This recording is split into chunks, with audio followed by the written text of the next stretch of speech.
17/7/2024 प्रातः मुरली ओम शांति बाप दादा मधुबन। बाबा कहते हैं, मीठे बच्चे, इस शरीर को ना देख आत्मा को देखो, अपने को आत्मा समझ, आत्मा से बात करो। इस अवस्था को जमाना है, यही ऊंची मंजिल है। प्रश्न, तुम बच्चे बाप के साथ ऊपर घर में कब जाएंगे? उत्तर, जब अपवित्रता की मात्रा रिंचक भी नहीं रहेगी। जैसे बाप प्योर है, ऐसे तुम बच्चे भी प्योर बनेंगे, तब ऊपर जा सकेंगे। अभी तुम बच्चे बाप के सम्मुख हो। ज्ञान सागर से ज्ञान सुन सुनकर अब फूल हो जाएंगे। बाप को नॉलेज से खाली कर देंगे, फिर वो भी शांत हो जाएगी और तुम बच्चे भी शांति धाम में चले जाएंगे। वहाँ ज्ञान टपकना बंद हो जाता। सब कुछ दे दिया, फिर उनका पाठ है साइलेंस का। ओम शांति। शिव भगवानुवाच। जब शिव भगवानुवाच कहा जाता है तो समझ जाना चाहिए एक शिव ही भगवान व परम पिता है। उनको ही तुम बच्चे व आत्मा याद करती हो। परिचय तो मिला है रचता बाप से, ये तो ज़रूर है नंबरवार पुरुषार्थ अनुसार ही याद करते होंगे। सब एक रस याद नहीं करेंगे, ये बहुत सूक्ष्म बात है। अपने को आत्मा समझ, दूसरों को भी आत्मा समझे, ये अवस्था जमाने में टाइम लगता है। वो मनुष्य लोग तो कुछ भी नहीं जानते, ना जानने कारण सर्वव्यापी कह देते। जिस प्रकार तुम बच्चे अपने को आत्मा समझते हो, बाप को याद करते हो, ऐसे और कोई याद नहीं कर सकते होंगे। कोई भी आत्मा का योग बाप के साथ है ना। ये बातें हैं बहुत गुह्य, महीन। अपने को आत्मा समझ बाप को याद करना है। कहते भी है हम भाई भाई है, तो आत्मा को ही देखना चाहिए, शरीर को नहीं देखना चाहिए। ये बहुत बड़ी मंजिल है। बहुत है जो बाप को कभी याद भी नहीं करते होंगे। आत्मा पर मैल चढ़ी हुई है। मुख्य आत्मा की ही बात है। आत्मा ही अब तमो प्रधान बनी है, जो सतो प्रधान थी। ये आत्मा में ज्ञान है। ज्ञान का सागर परम आत्मा ही है। तुम अपने को ज्ञान सागर नहीं कहेंगे। तुम जानते हो हमको बाबा से पूरा ही ज्ञान लेना है। वो अपने पास रहकर क्या करेंगे? अविनाशी ज्ञान रत्नों का ध्यान तो बच्चों को देना ही है। बच्चे नंबरवार पुरुषार्थ अनुसार उठाने वाले हैं। जो जास्ती उठाते हैं वही अच्छी सर्विस कर सकते हैं। बाप को ज्ञान सागर कहा जाता है। वो भी आत्मा, तुम भी आत्माएं। तुम आत्माएं सारा ज्ञान ले लेती हो। जैसे वो एवर प्योर है, तुम भी एवर प्योर बनेंगे। फिर जब अपवित्रता की रिंचक भी नहीं रहेगी, तब ऊपर चले जाएंगे। बाप याद की यात्रा की युक्ति सिखलाते हैं। ये तो जानते हैं सारा दिन याद नहीं रहती है। यहाँ तुम बच्चों को बाप सम्मुख बैठ समझाते हैं और बच्चे तो सम्मुख नहीं सुनते, मुरली पढ़ते हैं। यहाँ तुम सम्मुख हो। अपने को आत्मा समझ बाप को याद करो और ज्ञान भी धारण करो। हमको बाप जैसा संपूर्ण ज्ञान सागर बनना है। फुल नॉलेज समझ जाएंगे तो जैसे कि बाप को नॉलेज से खाली कर देंगे, फिर वो शांत हो जाएंगे। ऐसे नहीं, उनके अंदर ज्ञान टपकता होगा। सब कुछ दे दिया, फिर उनका पाठ रहा साइलेंस का। जैसे तुम साइलेंस में रहेंगे तो ज्ञान थोड़े ही टपकेगा। ये भी बाप ने समझाया है। आत्मा संस्कार ले जाती है। कोई सन्यासी की आत्मा होगी तो छोटेपन में ही उनको शास्त्र कंठ हो जाएंगे, फिर उनका नाम बहुत हो जाता है। अब तुम तो आए हो नई दुनिया में जाने लिए, वहाँ तो ज्ञान के संस्कार नहीं लिए आ सकते। ये संस्कार मर्ज हो जाते हैं। बाकी आत्मा को अपनी सीट लेनी है नंबरवार पुरुषार्थ अनुसार। फिर तुम्हारे शरीरों पर नाम पड़ते हैं। शिव बाबा तो है ही निराकार। कहते हैं मैं इन ऑर्गन्स का लोन लेता हूँ। वो तो सिर्फ सुनाने ही आते हैं। वो कोई का ज्ञान सुनेंगे नहीं, क्योंकि स्वयं ज्ञान का सागर है ना। सिर्फ मुख द्वारा ही वो मुख्य काम करते हैं। आते ही है सबको रास्ता बताने। बाकी सुनकर क्या करेंगे? वो सदैव सुनाते ही रहते हैं कि ऐसे ऐसे करो। सारे झाड़ का राज सुनाते हैं। तुम बच्चों की बुद्धि में है कि नई दुनिया तो बहुत छोटी होगी। ये पुरानी दुनिया तो कितनी बड़ी है। सारी दुनिया में कितनी लाइट जलती है। लाइट द्वारा क्या क्या होता है। वहाँ तो दुनिया भी छोटी, लाइट भी थोड़ी होगी। जैसे एक छोटा सा गांव होगा। अभी तो कितने बड़े बड़े गांव है, वहाँ इतने नहीं होंगे। थोड़े मुख्य मुख्य अच्छे रास्ते होंगे। 5 तत्व भी वहाँ सतो प्रधान बन जाते हैं। कभी चंचलता नहीं करते। सुख धाम कहा जाता है। उसका नाम ही है हेवन। आगे चलकर तुम जितना नज़दीक आते रहेंगे, उतना वृद्धि को पाते रहेंगे।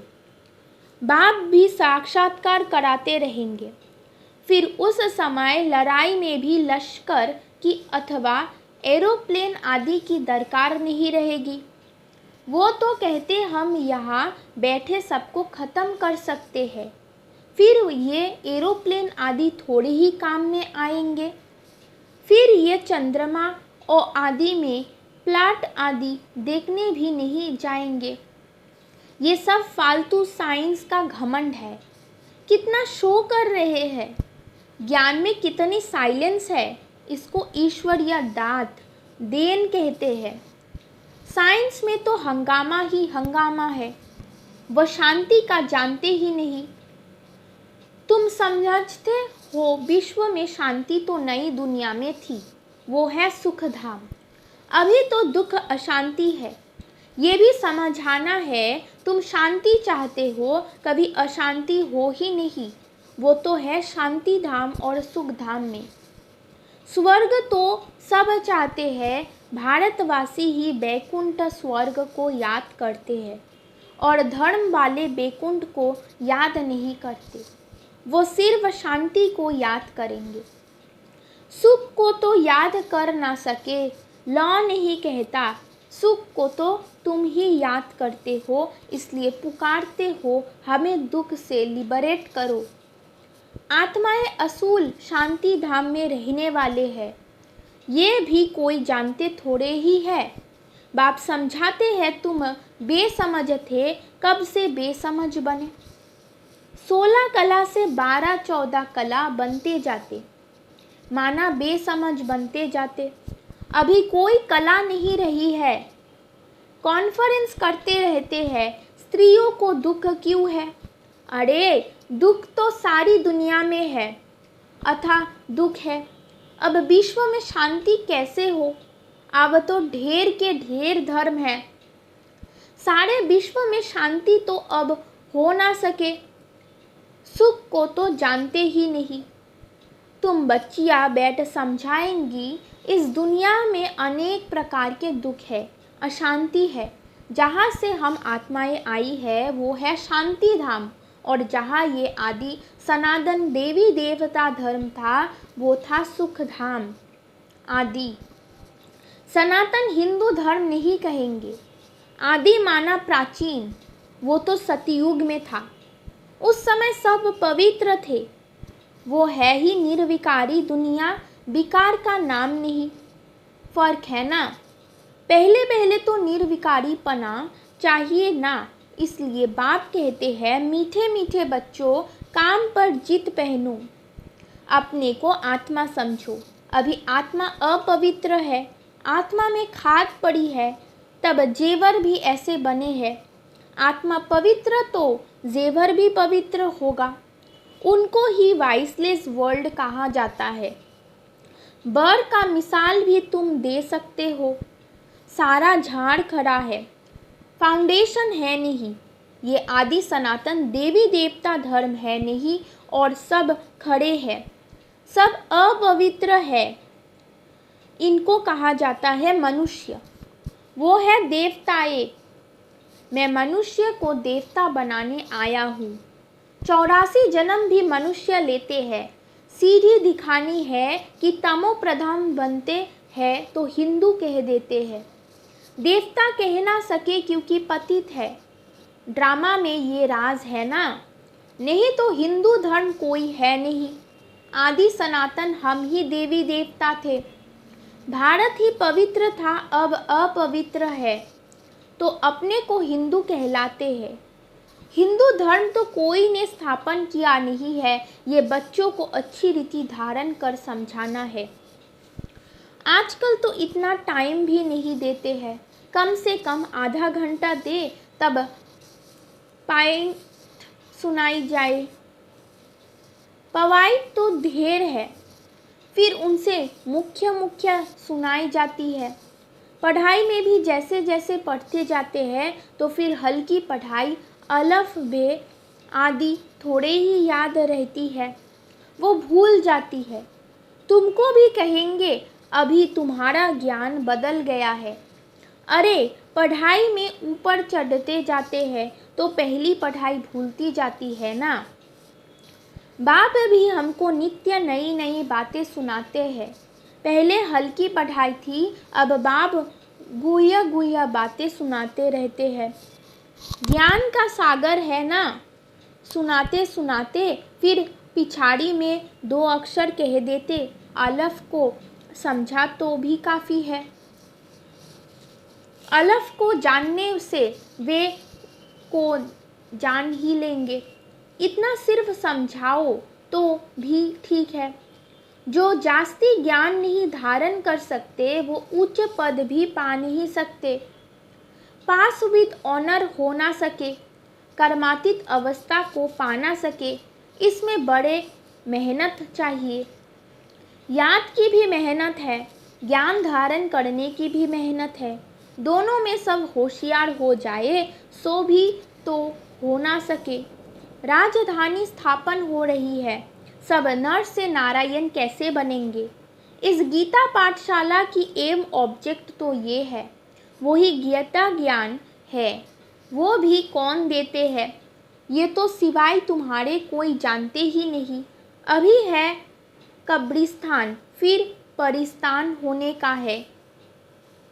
अभी तुम्हें ज्ञान चिंता पर बैठ पुजारी से पूज्य जरूर बनना है।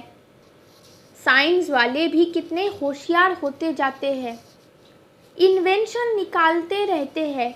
भारतवासी हर बात का अकल वहाँ से सीख कर आते हैं। वो भी पिछाड़ी में आएंगे तो इतना ज्ञान उठाएंगे नहीं, फिर वहाँ भी आकर यही इंजीनियरिंग आदि का काम करेंगे। राजा रानी तो बन ना सके, राजा रानी के आगे सर्विस में रहेंगे। ऐसी ऐसी इन्वेंशन निकालते रहेंगे। राजा रानी बनते ही है सुख के लिए, वहाँ तो सब सुख मिल जाने हैं। तो बच्चों को पुरुषार्थ पूरा करना चाहिए, फुल पास होकर कर्मातीत अवस्था को पाना है। जल्दी जाने का ख्याल नहीं आना चाहिए। अभी तुम तो ईश्वरीय संतान, बाप पढ़ा रहे हैं। यह मिशन है मनुष्य को चेंज करने की, जैसे बौद्धियों की क्रिश्चियन की मिशन होती है ना। कृष्ण और क्रिश्चियन की भी रास मिलती है। उन्हों के लेन देन का भी बहुत कनेक्शन है। जो इतनी मदद करते हैं उनकी भाषा आदि छोड़ देना ये भी एक इंसल्ट है। वो तो आते ही पीछे है, ना बहुत सुख ना बहुत दुख उठाते। सारी इन्वेंशन वे लोग निकालते हैं। यह भल कोशिश करते हैं परंतु एक्यूरेट कभी बना नहीं सकेंगे। विलायत की चीज़ अच्छी होती है, ऑनेस्टी से बनाते हैं, यहाँ तो डिसऑनेस्टी से बनाते हैं, अथाह दुख है। सबके दुख दूर करने वाला एक बाप के सिवाय और कोई मनुष्य हो ना सके। भल कितनी भी कॉन्फ्रेंस करते हैं, विश्व में शांति हो, धक्का खाते रहते हैं। सिर्फ माताओं के दुख की बात नहीं, यहाँ तो अनेक प्रकार के दुख है। सारी दुनिया में झगड़े मारामारी की ही बात है। पाई पैसे की बात पर मारामारी कर देते हैं, वहाँ तो दुख की बात नहीं होती। ये भी हिसाब निकालना चाहिए। लड़ाई कभी भी शुरू हो सकती है। भारत में रावण जब से आता है तो पहले पहले घर में लड़ाई शुरू होती है, जुदा जुदा हो जाते हैं, आपस में लड़ मरते हैं, फिर बाहर वाले आते हैं। पहले ब्रिटिश थोड़े ही थे, फिर वो आकर बीच में रिश्वत आदि देकर अपना राज्य कर लेते हैं। कितना रात दिन का फर्क है, नया कोई भी समझ ना सके। नई नॉलेज है ना, जो फिर प्राय लोप हो जाती है। बाप नॉलेज देते हैं, फिर वो गुम हो जाती है। ये एक ही पढ़ाई एक ही बार एक ही बाप से मिलती है। आगे चल तुम सबको साक्षात्कार होते रहेंगे कि तुम ये बनेंगे, परंतु उस समय कर ही क्या सकेंगे, उन्नति को पा नहीं सकेंगे। रिजल्ट निकल चुकी, फिर ट्रांसफ़र होने की बात हो जाएगी। फिर रोएंगे पीटेंगे हम, बदली हो जाएंगे नई दुनिया के लिए। तुम मेहनत करते हो, जल्दी चारों तरफ आवाज़ निकल जाए, फिर आपे ही सेंटर्स पर भागते रहेंगे, परंतु जितना देरी होती जाएगी टू लेट होते रहेंगे। फिर कुछ जमा नहीं होगा, पैसे की दरकार नहीं रहेगी। तुमको समझाने लिए ये बैज ही काफ़ी है। ये ब्रह्मा से विष्णु, विष्णु से ब्रह्मा, ये बैज ऐसा है जो सब शास्त्रों का तंत्र सार इसमें है। बाबा बैज की बहुत महिमा करते हैं। वो समय आएगा जो ये तुम्हारे बैज सब नयनों पर रखते रहेंगे। मन मना भव इसमें है, मुझे याद करो तो वो बनेंगे। फिर यही 84 जन्म लेते हैं, पुनर्जन्म ना लेने वाला एक ही बाप है। अच्छा, मीठे मीठे सिकिलदे बच्चों प्रति माता पिता बाप दादा का याद प्यार और गुड मॉर्निंग। रूहानी बाप की रूहानी बच्चों को नमस्ते। धारणा के लिए मुख्य सार नंबर 1, याद की मेहनत और ज्ञान की धारणा से कर्मतीत अवस्था को पाने का पुरुषार्थ करना है। ज्ञान सागर की संपूर्ण नॉलेज स्वयं में धारण करनी है। नंबर 2, आत्मा में जो खाद पड़ी है उसे निकाल संपूर्ण वाइसलेस बनना है। रिंचक मात्र भी अपवित्रता का अंश ना रहे। हम आत्मा भाई भाई है, ये अभ्यास करना है। वरदान, समय और संकल्प रूपी खजाने पर अटेंशन दे। जमा का खाता बढ़ाने वाले पद्मापदमपति भव। वैसे खजाने तो बहुत है, लेकिन समय और संकल्प विशेष, इन 2 खजानों पर अटेंशन दो। हर समय संकल्प श्रेष्ठ और शुभ हो तो जमा का खाता बढ़ता जाएगा। इस समय एक जमा करेंगे तो पदम मिलेगा। हिसाब है, एक का पदम गुना करके देने की ये बैंक है। इसलिए क्या भी हो, त्याग करना पड़े, तपस्या करनी पड़े, निर्माण बनना पड़े, कुछ भी हो जाए, इन 2 बातों पर अटेंशन हो तो पद्मपति बन जाएंगे। स्लोगन, मनोबल से सेवा करो तो उसकी प्रालंब कई गुना ज़्यादा मिलेगी। ओम शांति।